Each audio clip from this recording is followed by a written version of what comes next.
to be able to coach other people successfully, you have to be a coach of yourself. If you're going to ask someone to do something, you have to be willing to do that same thing. And we ask our athletes to get better. That's what we ask them to do.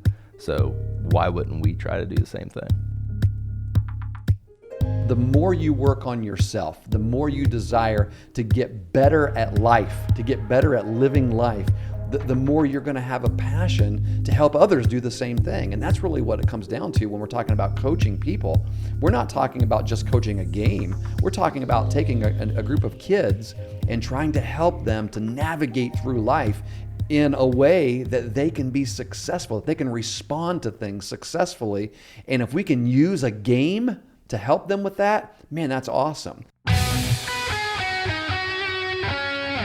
It's episode 2 of The Coaching Life, and in today's episode, Pat and I begin to talk a little bit about the Player Development Program and what that idea means to us in particular. And in this episode, you're going to want to really stick around with it because toward the end, toward the last 10 minutes, we really get into what is probably the most important thing for anyone who desires to coach kids in any sport at any level whatsoever. And so I hope you'll stick around. Hope you enjoyed this episode. It's going to take a lot more conversations than this one to completely unpack what we believe would be an ideal player development program situation. So hopefully you'll stick along for the ride, but enjoy episode 2 of the Coaching Life podcast right now. The greatest investment a family can make in their child's athletic dreams is player development. The greatest investment a coach can make in his or her team is player development. The greatest investment a league or travel organization can make in their program is player development. When I speak of player development, what exactly do I mean? It's more than just one thing. Player development involves building skills, increasing overall athleticism, building instinct, mental toughness, and deliberately practicing in a manner that prepares the player for the next level at which he or she will be seeking to compete. That is a brief excerpt of a blog post that I made 1 week ago, actually 2 weeks ago from the time of recording this. And that post was called Let's Start Something New, PDP, which stands for Player Development Program. And I began that post by saying, I would like to make a proposal for a new league, a new youth baseball and softball program that is long overdue and could have potential to do so much good, especially in a world of travel ball craziness that seems to be spinning more and more out of control each year. And so today, I'm here with my co-host, Pat Martin.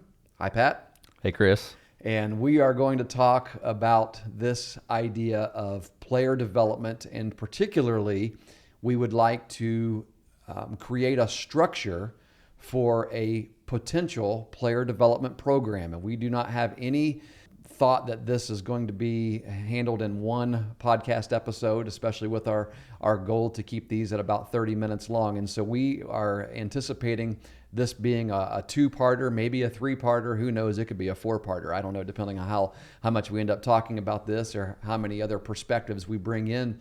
But that's what we're here to do today. And Pat, do you have anything that you would like to say by means of introduction to this? Well, I think it's just it's good for people to know, exactly why we chose the player development program to talk about it on our second episode now of the Coaching Life podcast.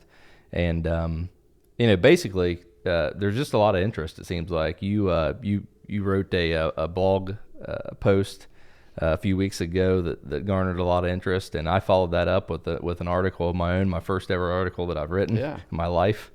And there's people interested in that from a social media perspective and a personal perspective. People are still texting me about it and asking me about it, and you have it's a polarizing topic because you have a group of people that really want to get it going. They're asking, how can we get this started? What can we do to get it going? And then there's other people that are a little bit more reserved and have some obstacles and some roadblocks and some thoughts as to why they don't think that something like this is going to work or would work. So for us, we're like we talked about before, we want open discussion.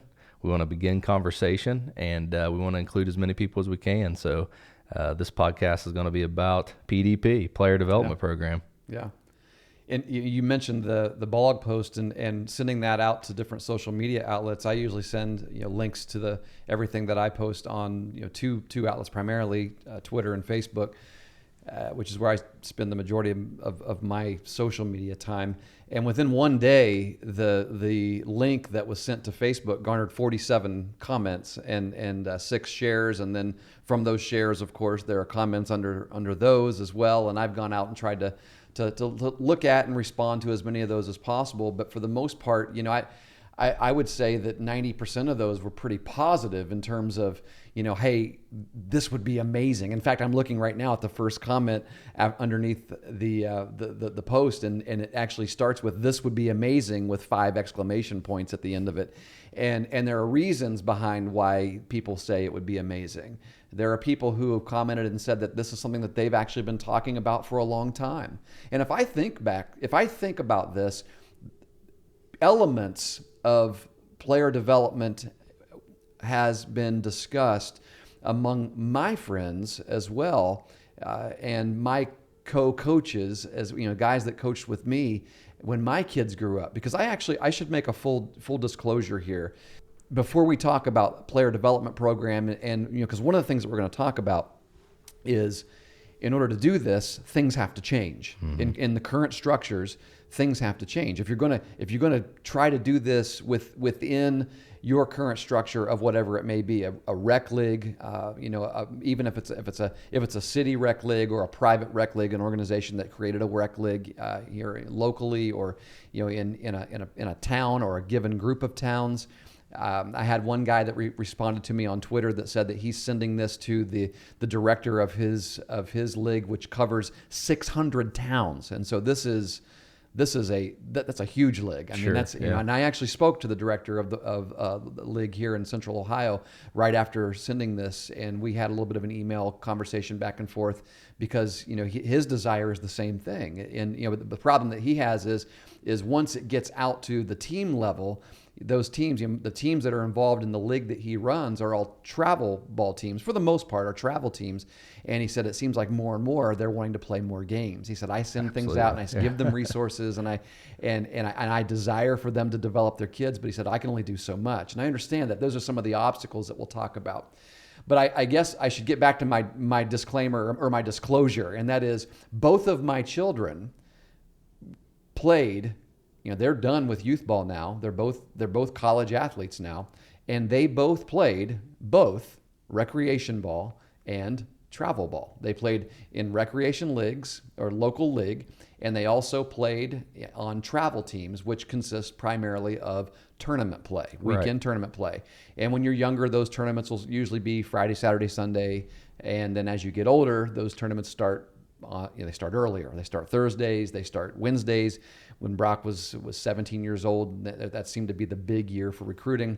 There were actually some tournaments that we began pool play on Tuesdays, and you talk about tough for dad coaches who have full-time jobs. Right, absolutely. You pretty much have to schedule your vacations and everything. And the reason I want to say that up front, that both of my children have played, and I will also say they played and had great experiences, and are both going to be college athletes. And so you might be wondering, well, why would I talk about those things being negative? And I'm not saying that those things are completely negative. If it was completely negative, why would anyone want to be involved in it? I mean, it would be there would be no growth of it. The reason why it grows and why people enjoy it is because they love the game. We're talking about baseball and softball primarily here, but it happens in soccer, it happens in hockey, it happens in basketball, it happens in football. Not as much. You don't have summer program. Football's a little different animal because it's you do practice a lot more than you play already. Just the nature of the sport, you can't play so many games. Mm-hmm. But back to what we were discussing, back to baseball. And my own children and my own children's experience, even though they both played both rec ball and travel ball, there's still room for improvement.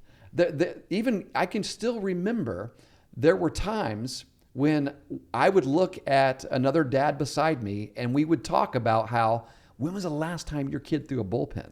When was the last time your kid had batting practice outside of just playing games on the weekends? When was the last time we had a full round? I mean, once you get into summer ball, one of the big questions is, when's the last time you're actually able to take a full round of pregame infield and outfield? Yeah, you don't do it anymore. No. I mean, you're not allowed on the fields. Yeah, you're infield, you're over beside first base. You're taking in front of your dugout. 3 or 4, You're taking some ground balls. So those, there are things that I want to make sure I say. Look, we're not just saying that everything is horrible and we would never allow our kids to play this, because we have allowed our kids to play it. Same here too. Both of my kids have played rec ball and travel ball, in the same year. And from a basketball perspective, kind of the same thing. They've done both as well. So then they've played a lot of games, in a season. So that's one thing that we'll talk about is the number of games we play, and both of my kids have done that too. I was actually at a travel ball tournament this weekend, and the pitcher, the starting pitcher for the game was over, warming up, getting ready to go, and the coaches were working with him on his curveball. They were teaching him how to throw a curveball right there before the game. Teaching him how to. So there you go. Oh my. Right. Yeah. Yeah. Yeah. Well, and why would they do that before the game? Because they didn't have any practices that week. That's the only time they had. Yeah, that's the only time they had to work on it. So. And that's exactly the kind of thing we're talking about. And honestly, that is the program that my kids grew up in. I mean, and so just because our kids have played in it doesn't mean that we have no room to talk about areas where improvement could be made. Sure. And I'm not, it's like it's like any life experience. We all look back and we see things in our own lives that we would say, if I could do that again, I would do it differently, and I would go back.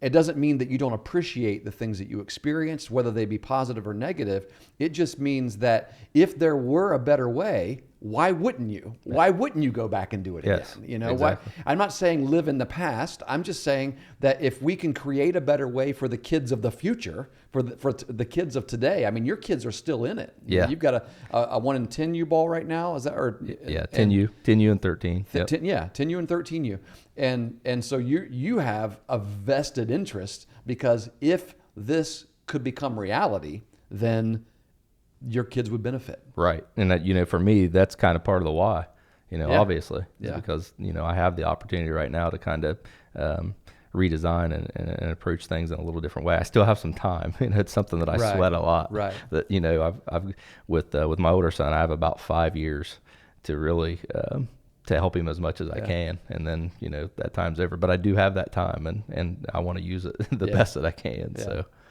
well, when you think of player development, there are a lot of reasons why, there are a lot of variables and components to this that we're going to kind of unpack here. What comes to your mind first when you think of a player development program? Like what I mean by that is what is the biggest difference that you would do if you were given the opportunity to create a new localized program? Mm-hmm. What would you do differently? Yeah, well, for me, I think people separate the idea of, I'd say, practice and competition, where, in actuality, those things go together. If you want to reach your maximum potential, you're gonna do a lot of competing in practice. Yes. And I think that's something that, people that oppose the idea might say is that, the more games you play against better competition, the better you'll get. You can't, recreate game situations in practice, but you really can. Mm-hmm. And, as we talked about before, we want to be able to provide people the ability to do that, to recreate those situations. But for me, it is what it, the difference is what it says. It's development. It's development over success, maybe, I guess you could say. Yeah. But it's just the focus of the development, of the player development in a bunch of different ways. Yeah. Yeah. When you say development over success, I want to go back to that because I'm all about success. Sure. I want success, and I know you do too. So why can't we have both, development and success? I would say you can't have one without the other. Yeah. You have to have development. If you want to get true success, if you want to obtain true success, you have to have development. Yes. And you can do all right with a minimum amount of development, but as you go and get older, it's going to become tougher and tougher. Yeah. And I think I may know what you were alluding to also when you said that, and that is, it depends on how a person is defining success. Absolutely. And if we define success by the number of trophies that we bring home at the end of the travel ball season, or the number of games that we won, a win-loss record, or how many strikeouts I had today, or whatever, if that's the only way we're defining success, heck, if the only way you define success is a batting average as a kid, that's a tough one. I mean, because you may go 3 for 4, but all 3 of those hits were CNI singles and duck farts that just happened to land in the grass, and they go down in the book as a hit, while your teammate just laced 3 line drives to the outfield and just happened to get caught by awesome plays in the outfield, and that guy goes home feeling bad because he was 0 for, and you batted 700 today, and that's a misnomer. That's one of the great misnomers in the game of baseball and softball that defines success. And I think that having a better understanding of what success looks like in youth sports is sort of the key to this. It's sort of an umbrella to this whole player development idea. And I would even I think you can take a step back from hitting the ball hard, and you can talk about your approach at the plate and what you were thinking and how you swung the bat, and when you get to that level, you think about what you did before that to prepare yourself to get to the plate. So everything we're talking about here is going back to this development idea. Yeah, and how do you practice that? When do you practice that? When are we creating time in our practices to deliberately help kids understand the approach aspect of the at-bat? Yes. And for me, I know in personal development and personal instruction that I provide, I'm spending a lot more time with kids asking them questions, asking them what they're thinking, asking them, what is your swing word? They look at me like, what are you talking about? What's my swing word? Like, how are you talking to yourself? When you're in that batter's box, what are you saying to yourself? And how, in what way, how are you getting in rhythm with that pitcher? I mean, even right now, as I'm sitting here behind this mic, I'm dancing, how are you dancing with that pitcher? And they're like, what are you talking about? And helping them understand that there's a feel, and there's a mental approach, there's a visualization that takes place with every at bat. And some of them don't have that. They just go out there and they just look wherever they want to look, or they they think about maybe the last thing that just happened instead of the next pitch. They don't know how to release the bad in order to prepare for the very next pitch. And it's I don't know, it's big. I'm getting way ahead of myself here. But I want to back up for a second and something that you said about practice versus play, and games versus repetition, and creating the pace, the competitive like feel in practice.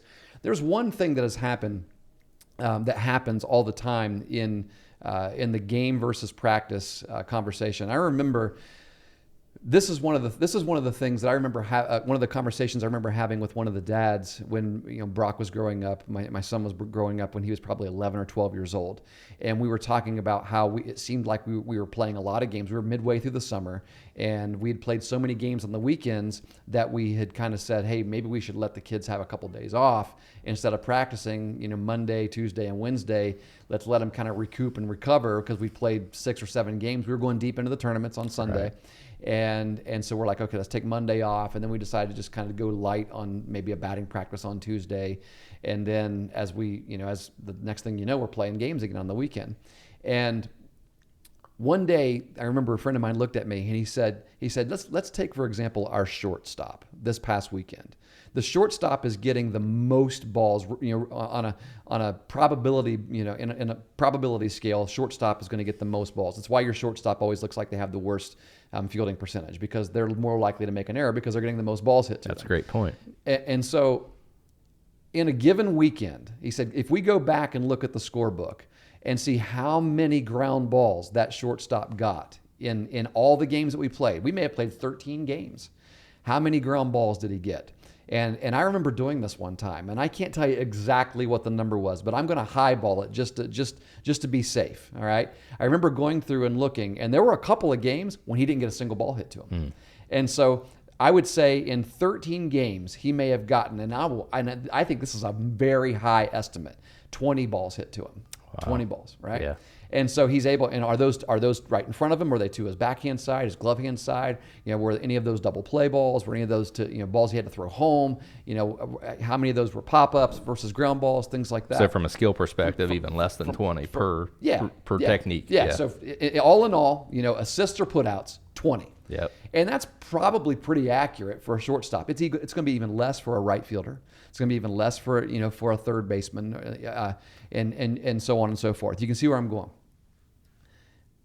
In practice, that kid could get 20 ground balls in the first 15 minutes. Yeah. If you're doing it right. Mm-hmm. And there are drills that we would recommend, I think, that we would be able to train up coaches in a player development program to be able to provide rep after rep after rep of getting ground balls to your front side, ground balls to your left side, to your right side, ground balls on the run, ground balls where you're throwing the ball to second base, ground balls where you're throwing to third, ground balls where you're throwing to home, ground balls where you're turning to, ground balls where you're having to you have to improvise. You booted a ball, so let's boot one on purpose. Let's hit it, give him a paddle and have him hit it off the paddle. Then you got to find it and pick it up and make the play.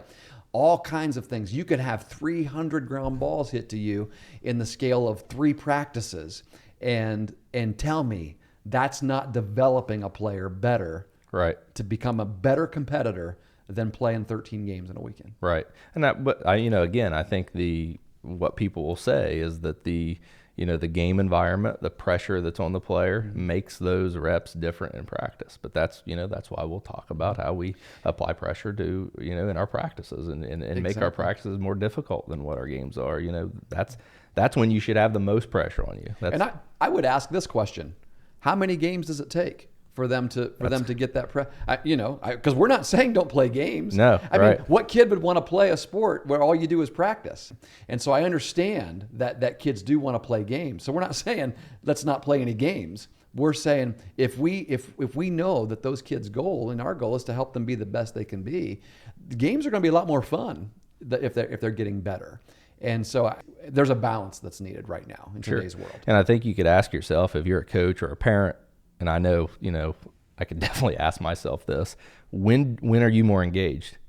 Are you more engaged during practice? Does it matter more to you during practice, or does it matter more in the games? I think they'll say it matters more in the games. Let's talk about coaches for a second. Let's go ahead and go that route, because one of the aspects of the player development program that we talked about is that it would be a program that is run by coaches and leaders. When I say leaders, I'm talking about the people who are in charge of the organization. So your, whatever you call it, a president, commissioners, the people who are organizing it for the kids. Because again, it is for the kids. Absolutely.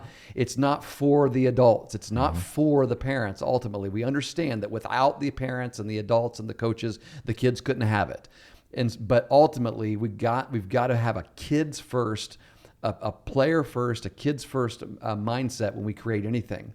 And so that begins with coaches being the best that they can be.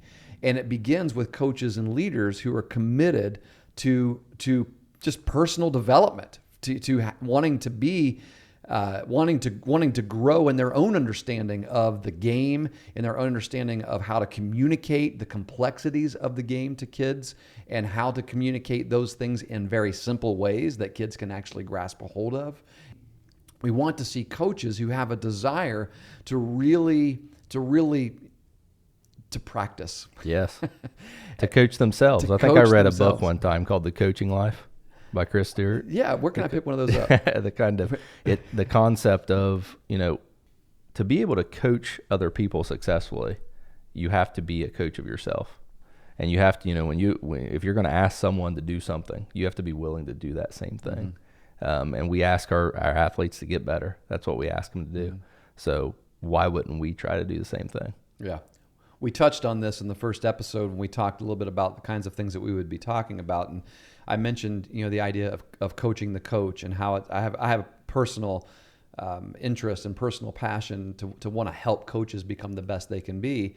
And I include myself in that. And that's why every day I try to take the opportunity to learn something myself, whether that be through sitting down and reading a book. I'm always trying to make sure that I'm reading something. If anybody I want to always be ready with an answer when somebody comes up to me and says, "What are you reading right now?"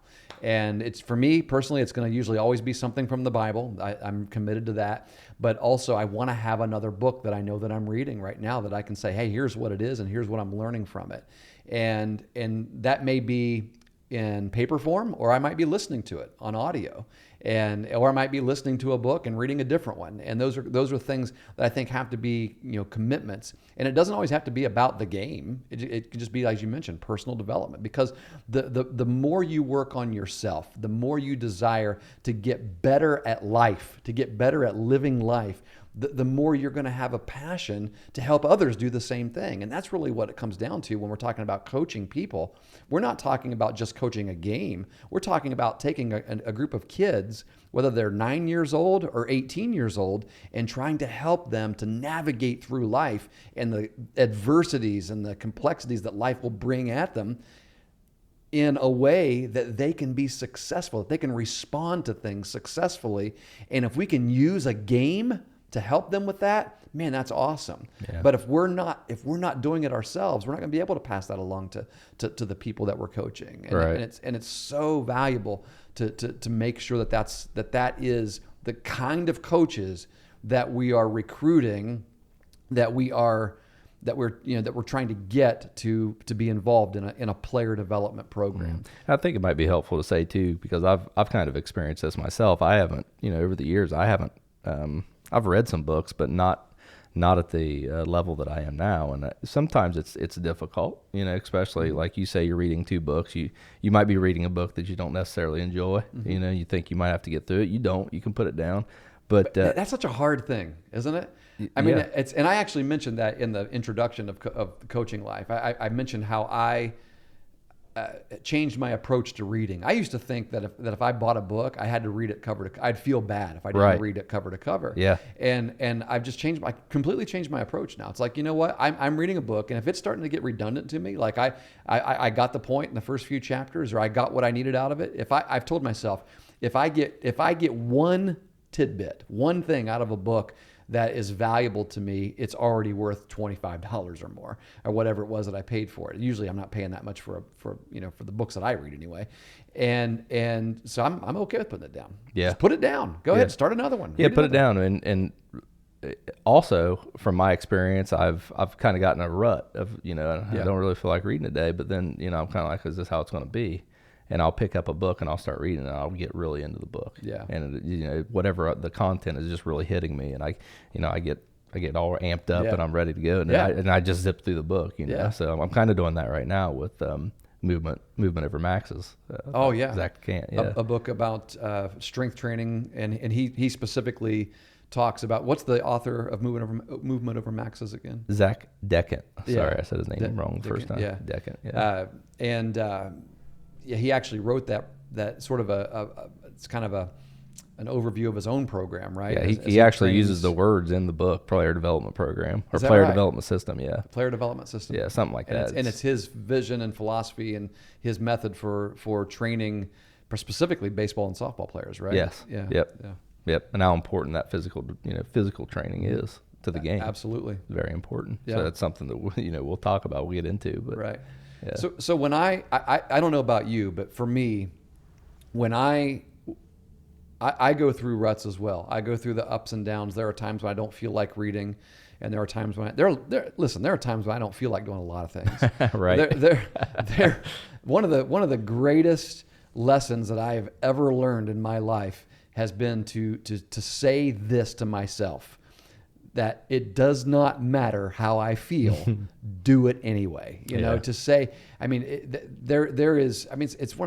it's so simple, yet it's such a hard thing to do. One of the hardest things to do is to act differently than you feel. But we expect our youth athletes to do it. We think they're worth nothing if they can't go out and give maximum effort. Mm-hmm. They want to go. If they don't want to go out and play right field, they don't want to do it. It's hard to do, right? If they don't want to give maximum effort, if they don't want to do something, there is a reason for it. Yeah. They may not even know what the reason is, but there's a reason. And so what are we trying to do? We're trying to get them to act differently than they feel. You know what the best way to learn how to do that, to learn how to help a kid act differently than they feel? Model it. Yes. You do it yourself. Every morning, I'll be honest with you, I did not want to get up this morning out of bed. I did when my alarm clock went off, I got up, I went in to turn the water on to brush my teeth, and we had no water. Our water was off. I didn't know it. It went off like at 2 a.m. or something. It was still off. Geez. And so I'm like, this is a great excuse to go back to bed. It sounds like a personal day. Right.